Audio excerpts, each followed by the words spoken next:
गुरु प्यारी साध संगत जी, गुरु फतेह प्रवान करो।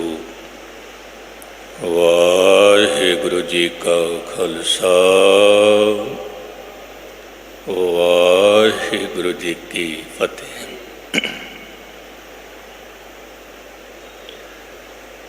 जिक्र चल रहा सी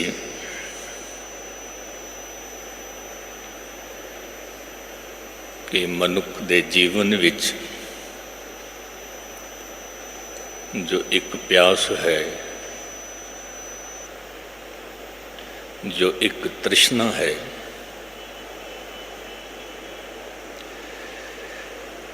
कहते ने इस तृष्णा नू शांत किवें करिए।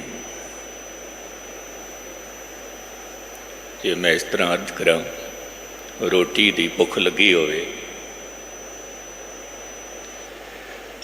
ते भोजन छकण तो बाद 2 घंटे 3 घंटे मनुख तृप्त हो जाता है,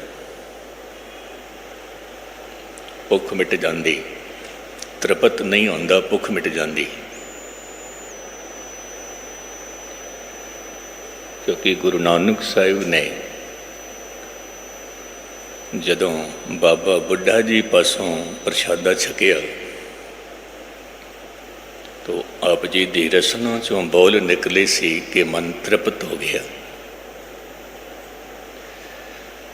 बस इत्थे ही बूढ़ा जी ने आखिया, महाराज भोजन दे नाल भुख तो मिटदी है, पर मन दा तृप्त हो जाना ये मैनू गल समझ नहीं आई। क्योंकि मन तृप्त होंदा है भजन नाल और तन की भुख मिटती है भोजन नाल। ते उदों ही गुरु नानक साहब ने आखिया सी कि तू बूढ़ा है, बुढ़ा है, तेरे बोल बहुत कीमती हैं, बहुत कीमती। मैं अर्ज कर रहा सी कि तृष्णा किवें मिटे। मनुख जदों भोजन करता है 2 घंटे 3 घंटे लई भुख मिट जाती, पर जिहड़ी तृष्णा है जे ओदा इसनों भोजन मिल जावे तो फिर तृष्णा मिटदी नहीं, प्यास होर वध जाती है, होर वध जाती। ये हकीकत है, प्यास होर वधदी है, होर वधदी। एक आलम कहता है कि मनुख नूं असीं रोंदे देखिया धन वास्ते, मनुख नूं रोंदे देखिया मित्र दा विछोड़ा हो जावे। मनुख रोंदा है। आप जी नूं खबर है, इस पावन अस्थान दे रागी साहब जी जिन्हां दे पत्नी रात नूं पूरे हो गए। कल परसों ही आप जी नूं अर्ज कीती सी कुछ मदद की जाए। ये तो संसार दी एक खेड है, सबना मरना आया, विछोड़ा सबना है। मैंने एक छोटी जी गल याद आ गई, आप जी दे सामने रखा, फिर मूल शब्द दिया। पच्छम दे विच एक पिंड है जिथों की एक मर्यादा है, एक धारणा है कि जदों भी किसी की यात्रा पूरी हो जाए तो चर्च दे विच घड़ियाल बजाना है। उहदे नाल पूरे पिंड वासियों नूं खबर मिल जाती सी कौन पूरा हो गया अज। ते फिर लोग पहुँच जाते सी चर्च ये पुछण वास्ते कि कौन पूरा होया है, सफ़र किन्हां दा खत्म होया है।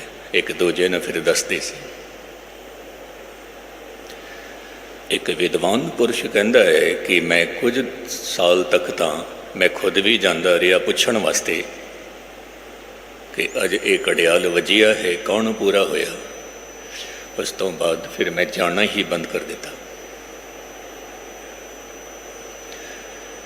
ਜਦੋਂ ਵੀ ਚਰਚ ਦੇ ਵਿੱਚ ਘੜਿਆਲ ਵੱਜਦਾ ਸੀ ਉਦੋਂ ਫਿਰ ਮੈਂ ਕਹਿੰਦਾ ਸੀ ਕਿ ਮੇਰੇ ਹੀ ਸਰੀਰ ਦੇ ਵਿੱਚੋਂ ਕੁਝ ਹਿੱਸਾ ਮਰ ਗਿਆ ਹੈ, ਮੇਰੇ ਹੀ ਸਰੀਰ ਵਿੱਚੋਂ।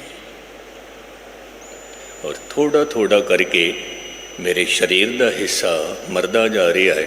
ਔਰ ਇੱਕ ਦਿਨ ਐਸਾ ਹੋਵੇਗਾ ਜਦੋਂ ਪੂਰਨ ਹਿੱਸਾ ਖਤਮ ਹੋ ਜਾਏ। ਫਿਰ ਉਸਨੇ ਇੱਕ ਗੱਲ ਆਖੀ ਕਿ ਜਦੋਂ ਵੀ ਇਹ ਗੱਲ ਕੰਨਾਂ ਦੇ ਵਿੱਚ ਪਵੇ ਕਿ ਫਲਾਣੇ ਦੀ ਮੌਤ ਹੋ ਗਈ ਹੈ ਤਾਂ ਗੁਸਤਾਖੀ ਮਾਫ, ਇਸ ਤੋਂ ਸਿੱਖਿਆ ਲੈ ਲੈਣਾ ਕਿ ਕੱਲ ਮੇਰੀ ਵੀ ਖਬਰ ਪਾਏਗੀ। ਗੁਸਤਾਖੀ ਮਾਫ, ਇਹ ਹਕੀਕਤ ਹੈ। ਦੇਰ ਸਵੇਰ तो जदों देर सवेर खबर आवेगी फिर उस घड़ी का किसी को ही पता नहीं। एक संत नूं सवाल किया, बंदगी करन दा सब तो वधिया वेला किहड़ा है, सब तो वधिया वक्त किहड़ा है? बंदगी करन, सिमरन करन दा, साधना करन दा। तो संत ने कहा, जिथों तक मेरा अनुभव है वो ये है कि मौत करीब होवे उदों सिमरन करन दा मज़ा कुछ होर होंदा है, बंदगी करन दा आनंद कुछ होर होंदा है। जदों मौत करीब करीब नेड़े होवे, बस 1 मिनट जां 2 मिनटां दे बाद मैं रुखसत कर जाना है, उदों ते ओ सेवादार की कहंदा है, कहंदा है महाराज फिर पता किवें लगे कि केड़ा मिनट अखीरला मिनट है, किवें पता लगे? तो वक्त कोई भी अखीरला मिनट हो सकता है, अखीरला पल हो सकता है। तो फिर संत जी कहन लगे, क्योंकि समझाने का एक तरीका है, संत जी कहन लगे जे फिर खबर ही नहीं है कि मौत किस वेले भी आ जाए तो फिर सिमरन साधना करते ही रहो, फिर करते ही रहो। ये समझ के कि कोई घड़ी भी अखीरली घड़ी हो सकती है, फिर जपते ही रहो। फिर और यकीन न होवे, धन गुरु ग्रंथ साहिब के बोल रोज़ पढ़ते हो, रोज़ सुनते हो कि हम आदमी हाँ एकदम एकदम। फिर दम दम सदा संभालदा, दम ना बिरथा जाए। कितना भी कीमती कागज होवे,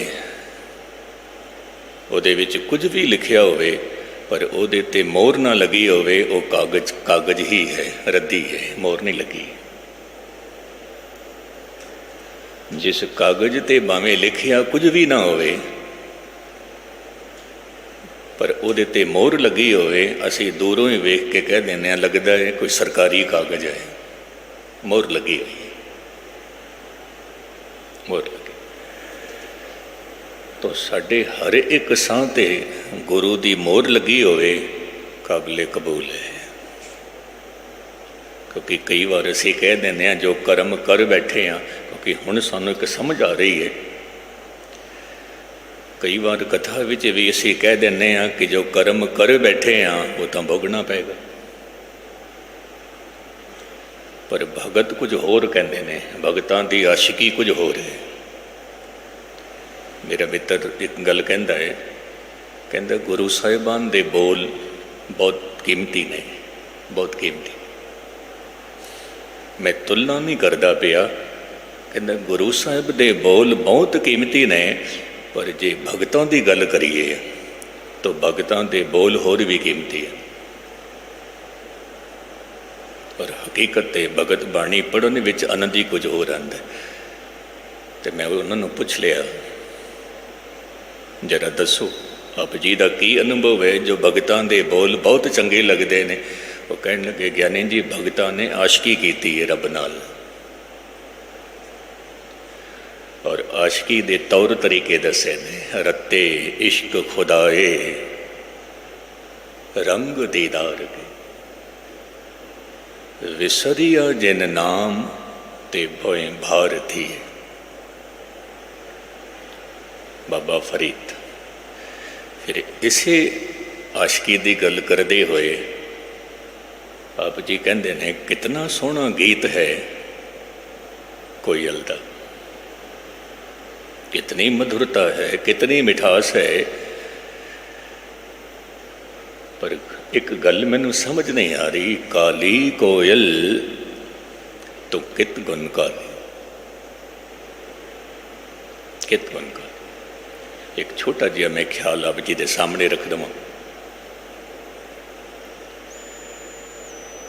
गुरु घर दे कीर्तने भाई साहब खेम सिंह जी भी, जो कि इत्थे गुरु की हजूरी विच कीर्तन की सेवा कर चुके हैं, मैंने गल याद आ गई।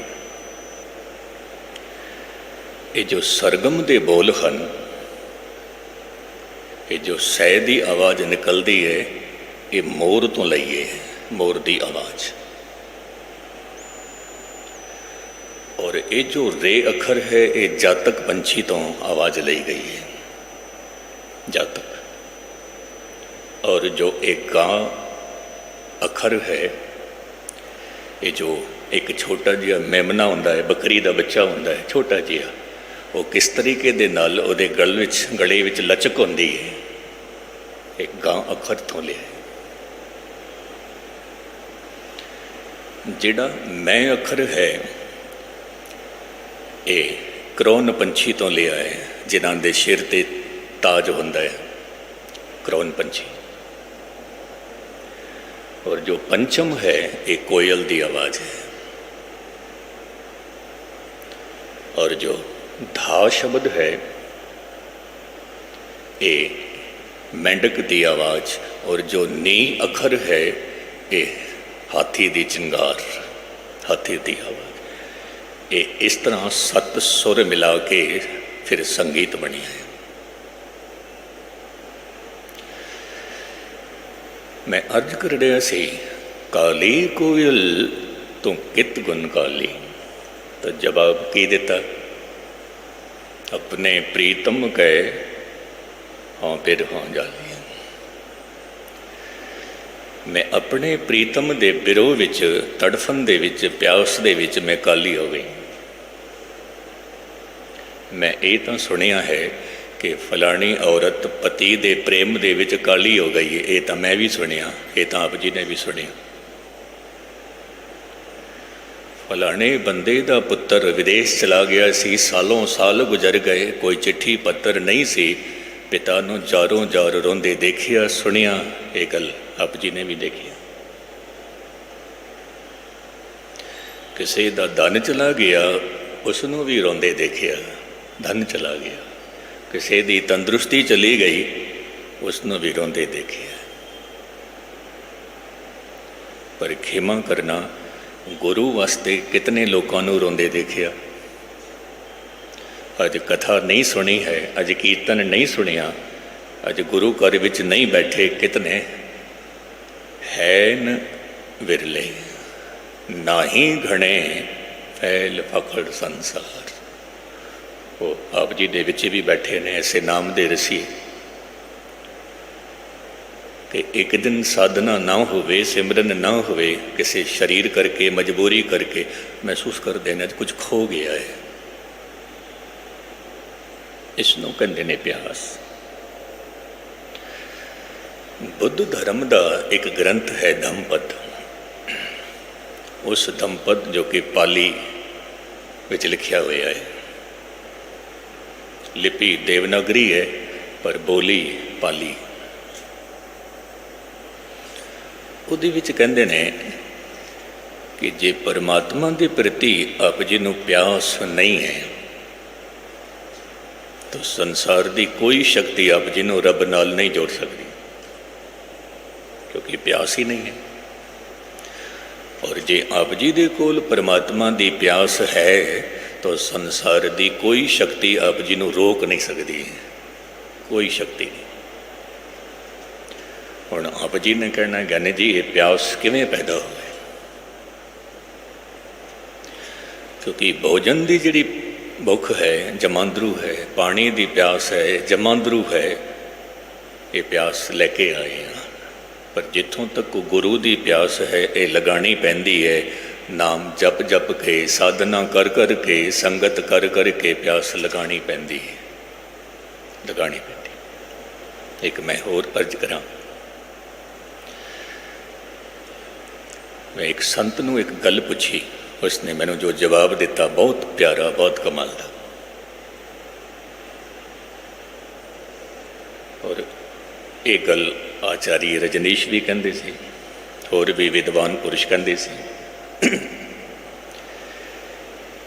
ਸਵਾਲ ਮੈਂ ਇਹ ਕੀਤਾ, ਤੁਸੀਂ ਸੰਤ ਬਣ ਗਏ ਕਿ ਤੁਹਾਨੂੰ ਵੀ ਲੋੜ ਹੈ ਗੁਰਦੁਆਰੇ ਜਾਣ ਦੀ? ਜਦ ਤੁਸੀਂ ਸਨਾਤਨ ਧਰਮੀ ਹੋ, ਤੁਸੀਂ ਸੰਤ ਬਣ ਗਏ, ਤੁਹਾਨੂੰ ਲੋੜ ਹੈ ਮੰਦਰ ਜਾਣ ਦੀ? ਕੋਈ ਮੌਲਵੀ ਹੈ, ਮੌਲਾ ਨਾਲ ਜੁੜ ਗਿਆ ਕਿ ਲੋੜ ਹੈ ਮਸੀਤ ਵਿੱਚ ਜਾਣ ਦੀ? ਕਹਿਣ ਲੱਗੇ, ਗਿਆਨੀ ਜੀ ਇੱਕ ਗੱਲ ਇੱਥੇ ਸੁਣੋ, ਲੋੜ ਹੈ ਵੀ ਲੋੜ ਨਹੀਂ ਵੀ। ਔਰ ਬਾਬਾ ਬੁੱਢਾ ਨੂੰ ਵੀ ਇਹ ਗੱਲ ਆਖੀ ਸੀ ਗੁਰੂ ਹਰਗੋਬਿੰਦ ਸਾਹਿਬ ਨੇ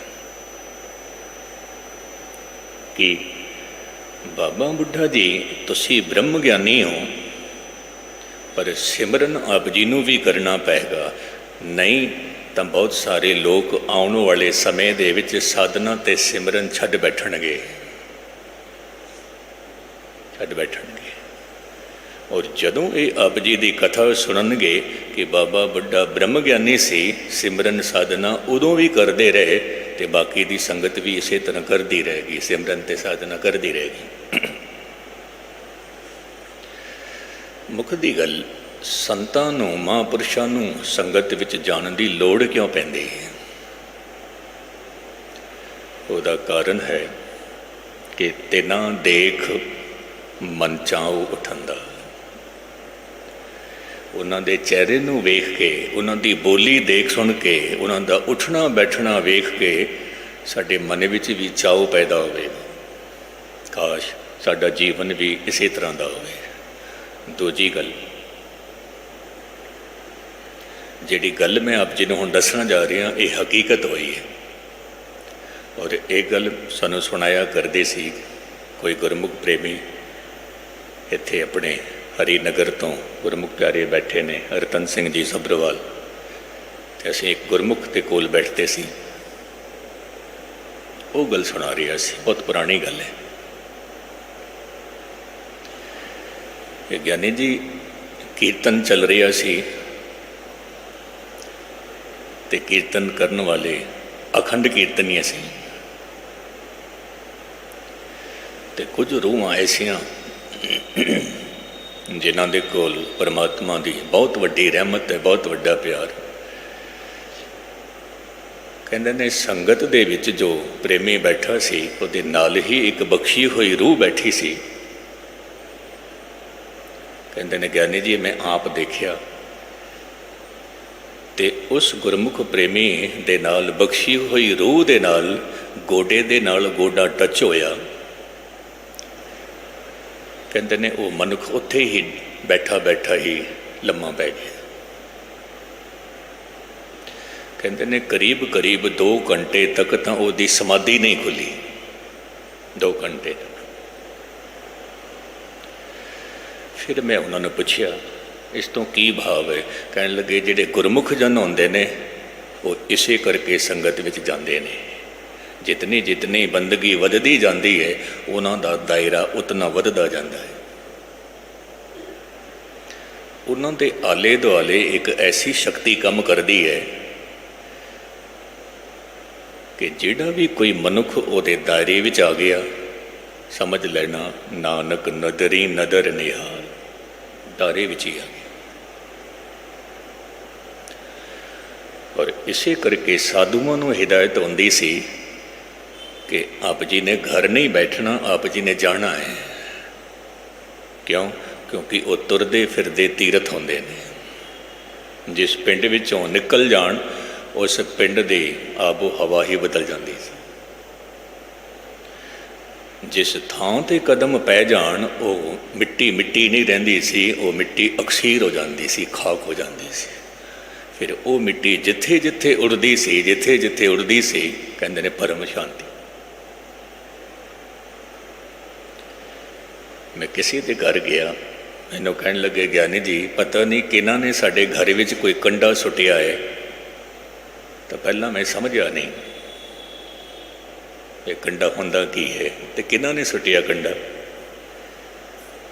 कहन लगे, ज्ञानी जी पता नहीं किन्हां ने कंडा सुटिया है, रोज़ कलेश होंदा है घर विच, रोज़ झगड़ा होंदा है। फिर वो कहन लगे, हो सकता है साडे तो पहला जिहड़े रह के गए ने उन्हां दी प्रवृत्ति कुछ ऐसी होवेगी। तो फिर मैं क्या हुण की करना पेगा। कहन लगे, असीं सोच रहे हैं पाठ रखाइए, कीर्तन कराइए, क्योंकि साडे बोल धरती कबूलदी है, साडे बोल दीवारां कबूलदियां ने, साडे बोल हवा कबूलदी है, साडे बोल पानी कबूलदा है। और यही कारण है कि कुछ धार्मिक अस्थानां ते सरोवर बने हुए हैं। मैं आप जी नूं सीधे तौर पर सरोवर नाल नहीं जोड़ रहा। जिथे सरोवर बने ने गुरु ग्रंथ साहिब का प्रकाश पहला होगा, कीर्तन चल रहा है।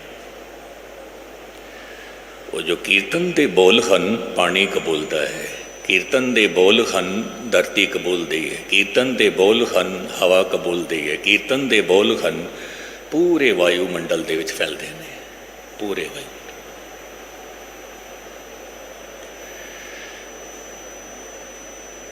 तो मनुख की जिहड़ी प्यास है ये जिसनों असीं कहते हैं शूद्र प्यास खत्म हो के ब्रह्म की प्यास शुरू हो जाए, रब की प्यास शुरू हो जाए। क्योंकि अज मनुख के कोल जिहड़ी प्यास है उसनों कहते हैं ये शूद्र है, शूद्र है। वाह, ये घटिया किस्म की प्यास है। ब्रह्म की प्यास होवे कहते हैं उहदे वास्ते फिर करना की पेगा। धन गुरु नानक पातशाह जी बचन करते हैं कि फिर नाम चाहिए है। ये नाम की है? कोई कहता है 5 अखरां का नाम, कोई कहता 2.5 अखरां का नाम, कोई कुछ कहता है, कोई कुछ कहता है। जिथे जिथे नाम की गल होंदी है, जिथे जिथे नाम की चर्चा होंदी है, तो समझ लेना रब की चर्चा हो रही है, रब की विचार चल रही है, निरंकार की विचार चल रही है। क्योंकि नाम तो मुराद इशारा परमात्मा वाल है,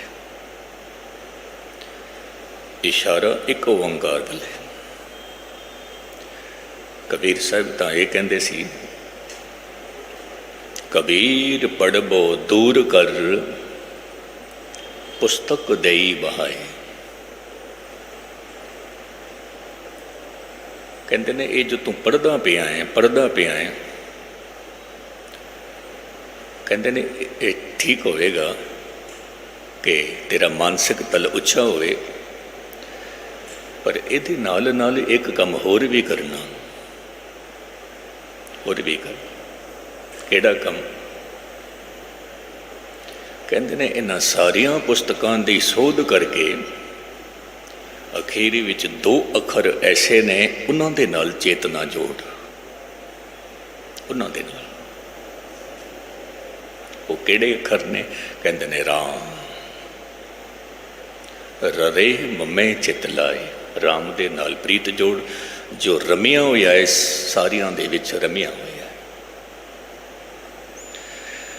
हुण वो जो सारियां दे विच रमिया होया है, वो पानी विच भी रमिया होया है, वो अन्न विच भी रमिया होया है, वो सूरज विच भी रमिया होया है। आप जी नूं शायद खबर होवे, नहीं तो आप जी ने अपने बुजुर्गों तो ये गल जरूर सुनी होगी।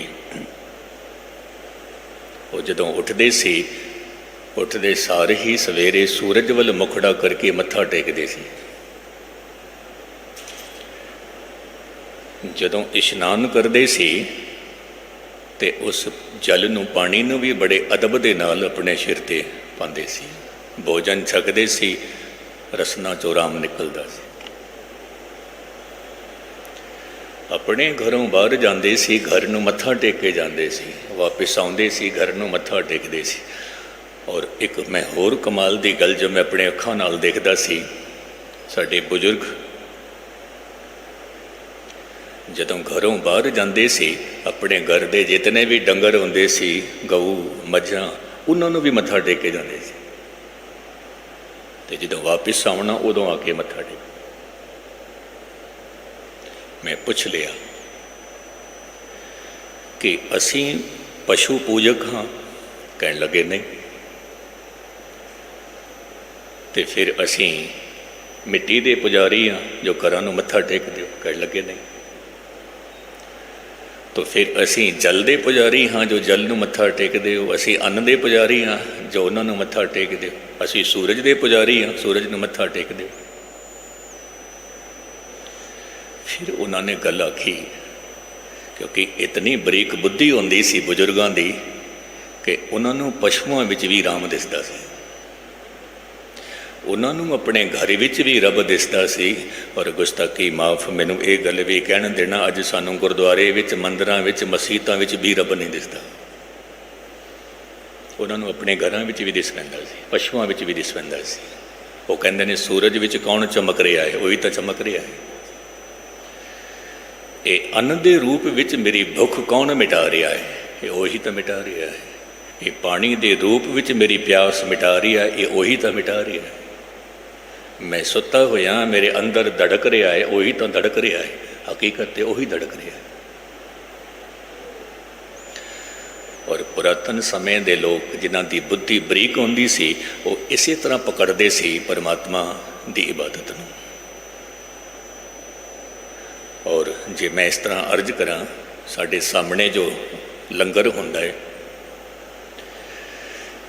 ਉਹਨਾਂ ਦੇ ਵਿੱਚ ਤਮਾਮ ਕਿਸਮ ਦੇ ਜੋ ਵਿਟਾਮਿਨਸ, ਪ੍ਰੋਟੀਨਸ, ਖਣਿਜ ਉਹਦੇ ਵਿੱਚ ਮੌਜੂਦ ਨੇ। ਉਹ ਸਾਡੇ ਸਰੀਰ ਦੀ ਪੂਰਤੀ ਕਰਦੇ ਨੇ। ਕੁਝ ਭਗਤ ਐਸੇ ਜੋ ਕਿਤਨੇ ਕਿਤਨੇ ਦਿਨ ਤੱਕ ਲੰਗਰ ਨਹੀਂ ਛਕਦੇ ਸੀ। ਉਹ ਲੰਗਰ ਦੀ ਪੂਰਤੀ ਕਿੱਥੋਂ ਕਰਦੇ ਸੀ? ਕੁਦਰਤ ਦੇ ਵਿੱਚੋਂ ਹੀ ਉਹ ਖਿੱਚ ਲੈਂਦੇ ਸੀ ਖਣਿਜ। ਇੰਨੀ ਤਾਕਤ ਹੁੰਦੀ ਸੀ ਉਹਨਾਂ ਦੇ ਕੋਲ ਬੰਦਗੀ ਦੀ, ਇਬਾਦਤ ਦੀ, ਕਿਉਂਕਿ ਕੁਦਰਤ ਵਿੱਚ ਸਭ ਕੁਝ ਮੌਜੂਦ ਹੈ, ਸਭ ਕੁਝ। ਉਹ ਕਲਾ ਸਾਡੇ ਕੋਲ ਨਹੀਂ ਹੈ, ਇਸ ਕਰਕੇ ਸਾਨੂੰ ਫਿਰ ਭੋਜਨ ਵੀ ਛਕਣਾ ਪੈਂਦਾ ਹੈ। ਉਹ ਕਲਾ ਸਾਡੇ ਕੋਲ ਨਹੀਂ ਹੈ, ਇਸ ਕਰਕੇ ਸਾਨੂੰ ਰੋਜ਼ ਫਿਰ ਗੁਰਦੁਆਰੇ ਜਾਣਾ ਪੈਂਦਾ ਹੈ, ਗੁਰੂ ਦੇ ਬੋਲ ਸੁਣਨੇ ਪੈਂਦੇ ਨੇ, ਕਿਉਂਕਿ ਬੁੱਧੀ ਮੋਟੀ ਹੋ ਗਈ ਮਨੁੱਖ ਦੀ। ਉਹ ਵੱਖਰੀ ਗੱਲ ਹੈ ਕਿ ਆਲਮ ਫਾਜ਼ਲ ਹੋ ਗਏ, ਵਿਦਵਾਨ ਹੋ ਗਏ, ਪਰ ਬੁੱਧੀ ਮੋਟੀ ਹੋ ਗਈ। ਔਰ ਇਹ ਵੀ ਗੱਲ ਆਪ ਜੀ ਨੂੰ ਮੰਨਣੀ ਪੈਗੀ ਕਿ ਜੇ 500 ਸਾਲ ਅਸੀਂ ਪਿੱਛੇ ਚਲੇ ਜਾਈਏ ਤਾਂ ਜਿਤਨੇ ਵਿਦਿਆਲੇ, ਵਿਸ਼ਵ ਵਿਦਿਆਲੇ ਅੱਜ ਹਨ, ਪਹਿਲਾਂ ਨਹੀਂ ਸੀ। ਔਰ ਜਿਤਨੇ ਅਨਪੜ੍ਹ ਵਿਦਵਾਨ ਔਰ ਈਮਾਨਦਾਰ ਪਹਿਲਾਂ ਸਨ, ਗੁਸਤਾਖੀ ਮਾਫ, ਅੱਜ ਨਹੀਂ ਹਨ। ਬੇਸ਼ੱਕ ਪੜ੍ਹੇ ਲਿਖੇ ਬਹੁਤ ਨੇ। ਇਹ ਵੱਡੇ ਵੱਡੇ ਕਾਨੂੰਨ ਨੂੰ ਤੋੜਨ ਵਾਲੇ ਕੌਣ ਨੇ? ਜਿਹੜੇ ਕਾਨੂੰਨ ਬਣਾਉਂਦੇ ਨੇ। ਜਿਤਨੀ ਔਸ਼ਧੀਆਂ ਅੱਜ ਮੌਜੂਦ ਹਨ, ਇਤਨੀ ਔਸ਼ਧੀਆਂ ਪਹਿਲਾਂ ਨਹੀਂ ਸਨ ਰੂਹੇ ਜ਼ਮੀਨ 'ਤੇ।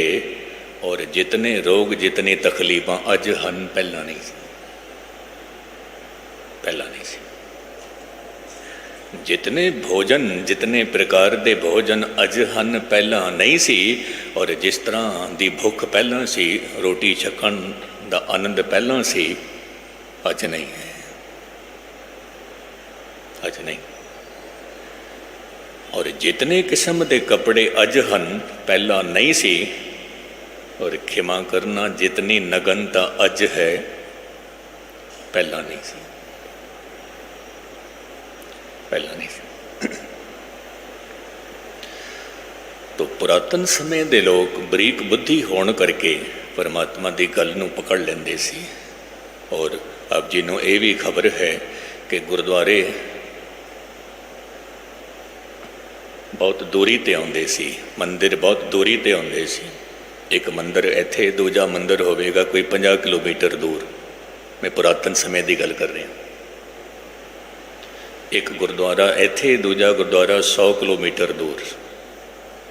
ਪੁਰਾਤਨ ਸਮੇਂ ਦੇ ਵਿੱਚ ਪੈਦਲ ਤੁਰ ਤੁਰ ਕੇ ਜਾਂਦੇ ਸੀ ਲੋਕ, ਪਰ ਧਾਰਮਿਕ ਪ੍ਰਵਰਤੀ ਦੇ ਸਨ। अज कलोनी कलोनी दे विच 2-2 4-4 गुरुद्वारे बने हुए ने, मंदिर बने हुए ने, 2 मिनटां दे विच ही पहुँच जाते हैं, पर उतना प्रेम नहीं है जितना प्रेम पहला सी लोगों का।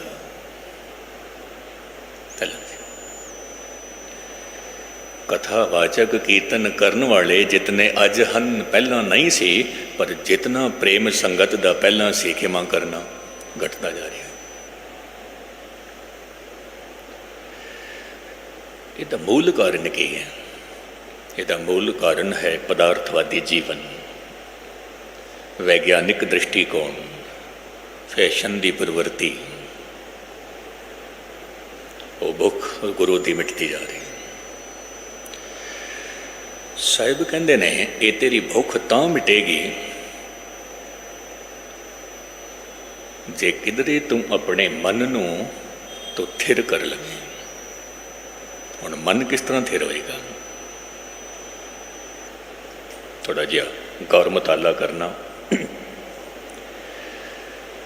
कि जे आकार वल्लों असीं वेखीए, शक्ति वल्लों वेखीए, तो सब तो वड्डा कौन है? परमात्मा। प्रकृति उस तो छोटी है और असीं प्रकृति तो भी छोटे हैं। जदों सिंह साहिब ने हुक्मनामा लिया, भाई साहब भाई हरवंश सिंह जी ने, बहुत मिठी आवाज़, मधुर आवाज़,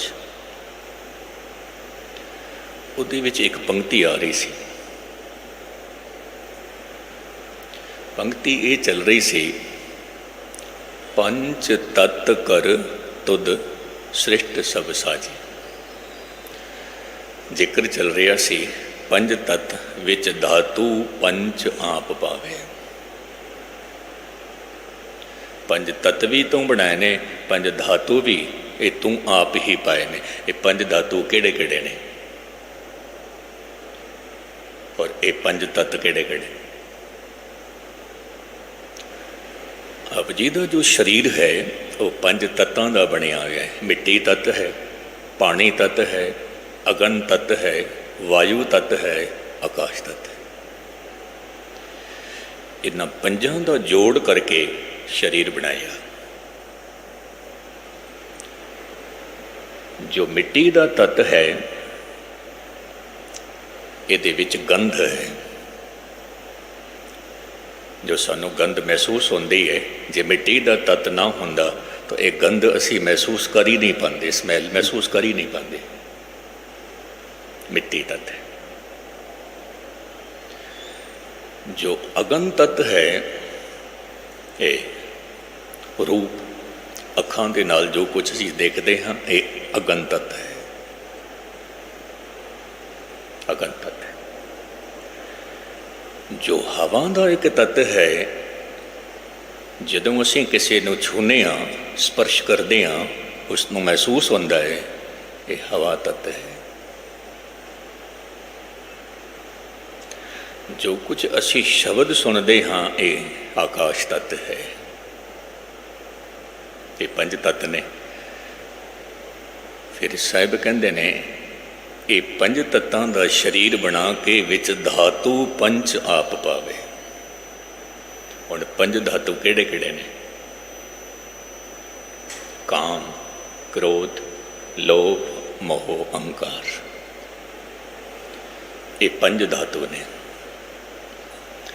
आप जी ने कहना ज्ञानी जी ये रब ने ही पाए ने। हाँ, ये रब ने पाए। और मेरी अर्ज नूं समझना, जे किधरे रब किसी शरीर दे विच इन्हां दे विचों एक तत्त नूं भी हटा दवे ते उस समाज दे विच जीण योगा नहीं रहिंदा। मैं इस तरह अर्ज करां, जे जीवन दे विचों काम नूं हटा दईए तो सारा समाज उसनूं उस दृष्टि दे नाल नहीं वेखेगा जिस दृष्टि नाल देखना चाहिए। तो ये भी परमात्मा ने पाया,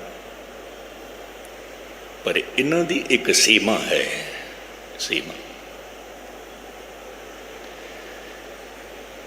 ते हुण मनुख जे किधरे सोच लवे और असीं एक कोशिश करते हाँ कि इन्हां दी जिहड़ी ऊर्जा है उसनूं असीं वधाउण दी कोशिश करते हैं। भावें वो काम होवे, भावें क्रोध होवे, लोभ होवे, हंकार होवे, उन्होंने वधाउण दी कोशिश करते। और कुछ लोग ऐसे हैं जो ਇਹਦੇ ਨਾਲ ਟਾਕਰਾ ਕਰਦੇ ਨੇ, ਕਾਮ ਨੂੰ ਮਿਟਾਉਣਾ ਹੈ, क्रोध ਨੂੰ ਮਿਟਾਉਣਾ ਹੈ, ਲੋਭ ਨੂੰ ਮਿਟਾਉਣਾ ਹੈ, नहीं मिटा सकते। मैं पश्चिम की एक विचारधारा पढ़ रहा सी। एक पिंड ऐसा है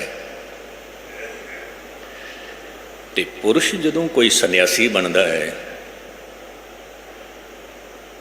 तो उत्थों की एक रीति है कि जे पुरुष नूं बनना होवे सन्यासी, अपना लिंग उन्होंने कटाना पेगा, हो सकता है नहीं तो किधरे काम ही ना बन जाए।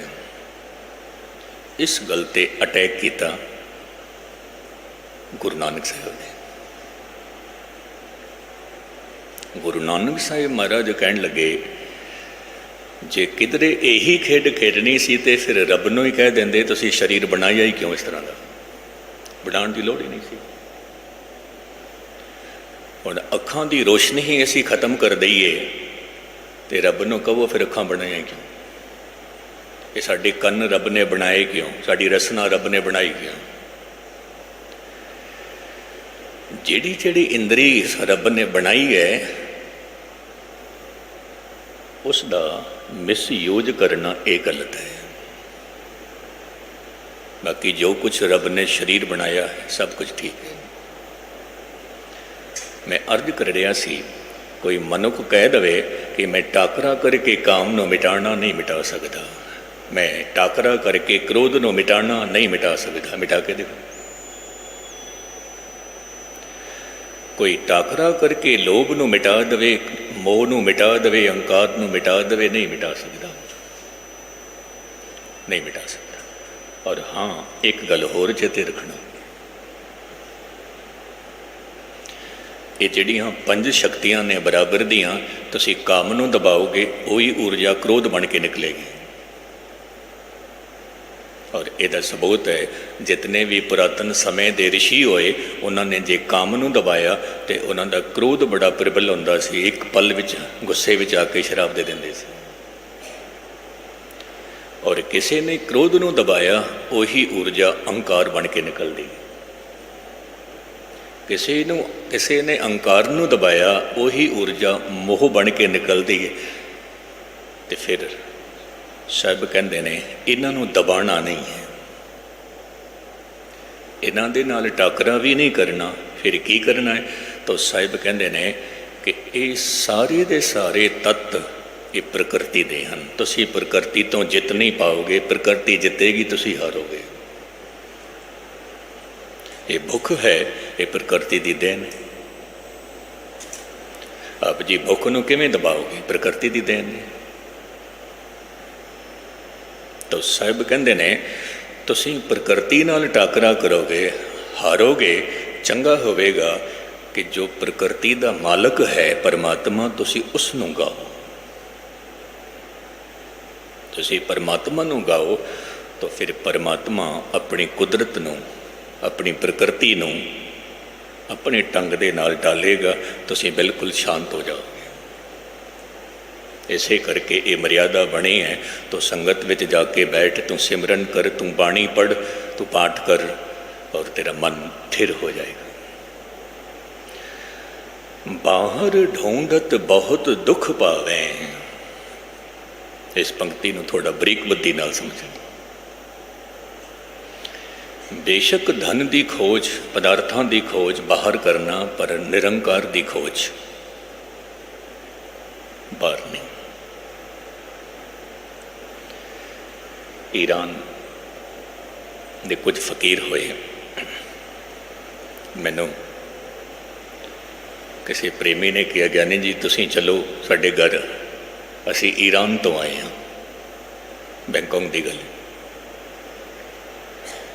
कहन लगे मेरा परिवार जो पेके परिवार है वो ईरान तो। फिर कहन लगे मेरी एक भैन दिल्ली विच रहिंदी है, एक दुबई विच रहिंदी है, तो असीं इत्थे रहिंदे हां। कहन लगे कुछ ऐसे फकीरां दी गल सुनाओ जो ईरान दे ही फकीर होण,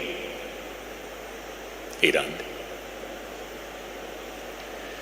तो मैं अर्ज की ईरान के फकीरां दी मैं गल सुनाना, नाल मैं ये भी अर्ज करना कि ईरान के सूफी फकीर बहुत ही कमाल दे हुए, ये मशहूर है ईरान सूफी फकीरों वास्ते। राबिया ईरान दी, इब्राहिम ईरान दा, हसन ईरान दा, होर कितने ही फकीर ईरान दे ने। जदों राबिया, इसनों बसरी भी कहते सी, जदों ये कुरान मजीद की तिलावत करती सी, कुरान मजीद पढ़ती सी, राह तो तुरदे हुए लोग रुक जाते सी। इतनी मिठास, इतना प्यार। मैं इत्थे एक गल जरूर कहांगा, गुरबाणी का पाठ बेशक थोड़ा करो पर प्यार नाल करिया करो। ये नहीं कि भजदियाँ भजदियाँ जपजी साहब हो गया, भजदियाँ भजदियाँ चौपाई साहब हो गया, भजदियाँ भजदियाँ आनंद साहब हो गया। नहीं, आनंद नाल पाठ करो, आनंद लवो। एक एक पंक्ति का आनंद लेंदे जाओ, पाठ करते जाओ, रसना चों अपने आप ही निकलेगा। वाह विस्मात। तो राबिया अपने कमरे विच चौंपड़ी विच बैठी हुई है, बाहर हसन बैठा होया है फकीर। तो हसन कहता है, राबिया बाहर आके वेख खुदा किस तरह सूरज के रूप विच, बनस्पति के रूप विच खिडिया होया है। बाहर आके वेख, नज़ारा वेख बाहर दा। तो राबिया अंदरों ही की कहती है, कहती हसन जो कुछ तू बाहर वेखदा पिया है, मैं वो सब कुछ अंदर ही वेखदी पई हाँ, क्योंकि सब कुछ घर में बाहर नहीं। बाहर डोले सो भरम भुलाई। तो परमात्मा की खोज तो भुल के भी बाहर ना करो। और एक गल मैं आप जी को कह देवां, हो सकता है आप जी दे विचों इस अवस्था के मालिक बैठे हो। एक गल मैं कह देवां कि तुसी खुद ही खुदा रूप हो, तुसी खुद ही रब रूप हो। पर होंदा की है, साहिब कहते हैं कि असी समझ नहीं पा रहे हाँ, असी भुलेखे विच हाँ। क्यों? क्योंकि साडे कोल खुद ही मौजूद है। खुद ही, ये दो शब्द ने, खुद ही ते खुदा। थोड़ा जी अपने जहन विच ले लवो ये दोनों शब्द, खुद ही खुदा। जो खुद ही शब्द है, इसनों ब्यारी लगी हुई है ददे नूं, और जो खुदा शब्द है वो भी आप जी दे सामने। ते खुदी दे सिर ते, ददे दे सिर ते जिहड़ी एक कुंडी है, बस वो कुंडी ही साडा काम खराब कर दी। जिसनों कुंडी कहो, गुंडी कहो, कुछ भी कहो, उस काम खराब कर दी साडा। और एक गुंडी हर एक दे अंदर मौजूद है, हर एक दे अंदर। इस गुंडी नूं तुसी हंकार कह लवो, इस गुंडी नूं तुसी विकार कह लवो, इस गुंडी नूं कुछ भी कह लवो। इसनों तुसी कुंडी कह लवो, किसी दूजे नूं फसाना, एक कुंडी ही है। बनतर भी कुंडी ही है, फसाना दूजे नूं। जिस मनुख के जीवन विचों एक कुंडी हट गई, वो फिर खुदा बन गया। खुदी मिटी चूका भोला हुआ, अंदर ही देख लिया।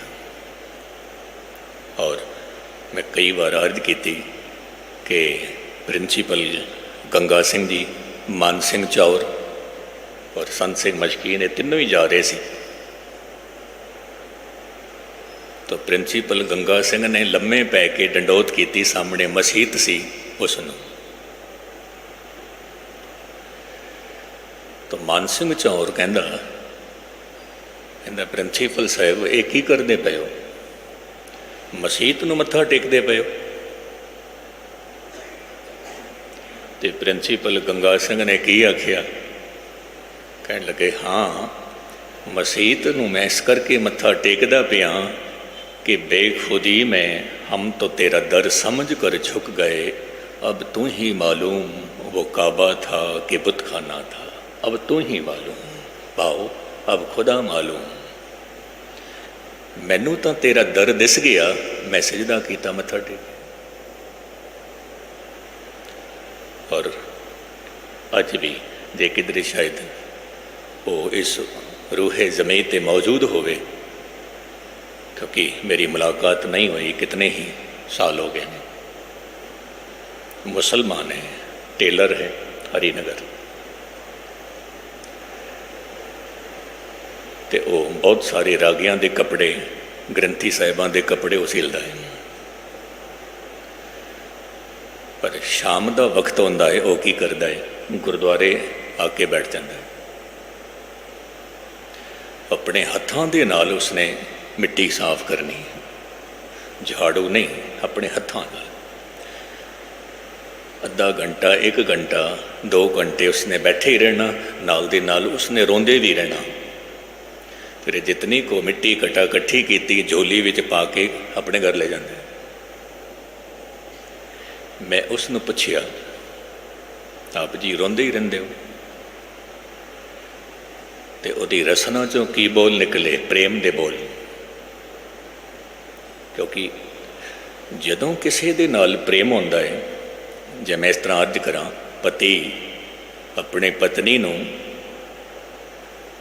जदों बुलाउंदा है, कोई भी नाम होवे नाम लैके बुलांदा है। और एग्जाम्पल जसबीर कौर। हुण प्रेम होर वधदा है तो फिर कौर हटा देंदा है, फिर जसबीर ही कहंदा है।